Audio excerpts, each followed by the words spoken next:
నమస్తే.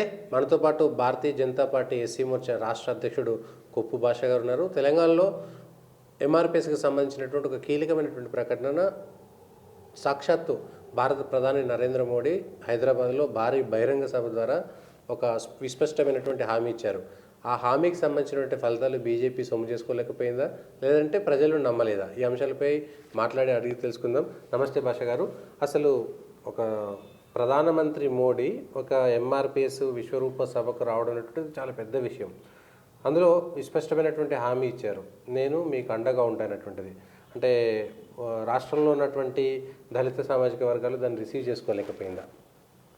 అట్లేం లేదు. మీరు ఈ దేశ ప్రధాని ఒక దళిత సంబంధించినటువంటి మీటింగ్ కూర్చుడు మొట్టమొదటిసారి 30 ఏళ్ళ నుంచి నడుస్తున్నటువంటి వ్యవహారికం ఏదైతుందో ఈ దేశ ప్రధాని ఆలోచన చేసే వారికి ఇచ్చినటువంటి హామీ ఏదైతుందో 100% చేస్తారు. అది ఎలక్షన్లతో మనం లింక్ చేయాల్సినటువంటి అవసరం లేదు. కాబట్టి ఈ రాష్ట్రం ఉన్నటువంటి మాదిగ సోదరులు ఎవరైతున్నారో మొన్న ఎలక్షన్లలో ఓటింగ్ పర్సెంట్ పెరిగిందంటే వాళ్ళకి ఇంత కారణం ఉంది కాబట్టి పెరిగింది. కానీ అనుకున్నంత రీచ్ కాలేకపోయినాం.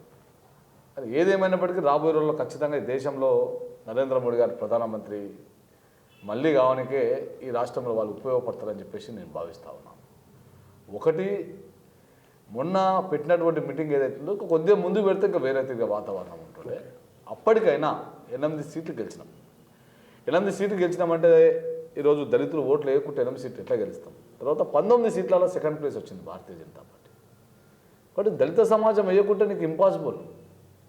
దళిత సమాజం ఓట్లు ఎవరికైతే ఎక్కువ వేస్తారో వాళ్ళు ప్రభుత్వాలు వస్తాయి. సేమ్ టైం ఈరోజు ఎమ్మెల్యే గెలవాలన్నా సర్పంచ్కి వార్డు మెంబర్ కానించి ఈరోజు ఎమ్మెల్యే దాకా కావచ్చు, ఎంపీ దాకా కావచ్చు, దళిత సమాజం ఓటు వేయకుంటే గెలుచడం అనేది అసాధ్యం. అది 100%. కాబట్టి ఈ రాష్ట్రంలో ఉన్నటువంటి మళ్ళీ పార్లమెంట్ ఎలక్షన్లలో వాళ్ళందరూ పనిచేస్తారు. ఖచ్చితంగా ఈ దేశ ప్రధాని నరేంద్ర మోడీ గారు 3వ సారి అవుతారు. ఈ రాష్ట్రంలో ఖచ్చితంగా 17 సీట్లలో నాకు ఉన్నటువంటి అంచనా 12 నుంచి 13 సీట్లు భారతీయ జనతా పార్టీ గెలుస్తుందని చెప్పేసి అంచనా.